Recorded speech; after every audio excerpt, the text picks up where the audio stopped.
Muraho neza borozi bagenzi bacu bakunzi ba Virabiti famu, tuje kurebera hamwe koko nimba wakorora inkwavu zikakugeza ku yandi matungo agiye atandukanye, ukaba warushaho zikagura n'inka, wabikoze neza zikagura n'inka neza ku bworozi ubikesheje ubworozi bw'inkwavu.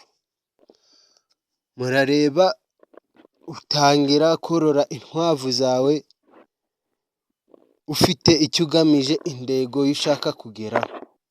N'ibi byose rero ikirabidufashamo ni ibintu bitatu byo turagenda by'ingenzi byo turarebera hamwe ku buryo wakorora inkwavu ugasanga zikugejeje ku yandi matungo menshi cyane mu buryo utabikeka cyane.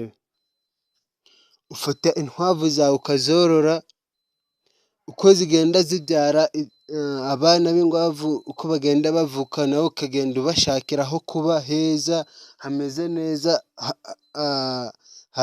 ku buryo ziraba zifite umutekano. Ugenda nyuma y'imyaka 2-3 usanga inkwavu zawe zabaye nyinshi kandi nawe ugurishaho zigenda zigutunga neza, usanga umeze neza uryoshye ubikesheje inkwavu zawe.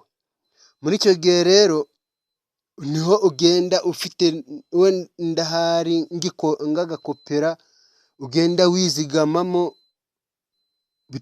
biterwa n'uburyo worora inkwavu n'uburyo uzitaho n'umusaruro ziguha. Ugenda ugurisha inkwavu zawe zigenda zunguka zibyara izindi, zunguka zibyara izindi, ugeraho ugasanga inkwavu zawe zabaye nyinshi ku buryo biri hejuru. Wakongera n'amafaranga wagiye uyishyira mu kopera ugasanga ni menshi cyane, wasanga waguramo inka, ukasanga waguramo ingurube, intama, inkoko nazo n'ibindi byinshi cyane, ko ndabizi neza ko umuntu wafashe neza ubworozi bwe bw'inkwavu bwamugeza ku bintu byinshi.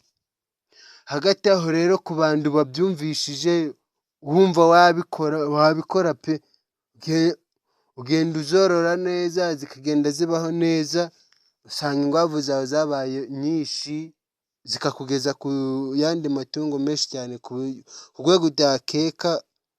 Abantu bakunda no kuzipinga ngo ntacyo zimaze, ntacyo zakugezaho, ariko inkwavu ni nziza zakugeza ku bintu byinshi. Ngaho kuba bakurikiranye kino kiganiro tukagikomeza.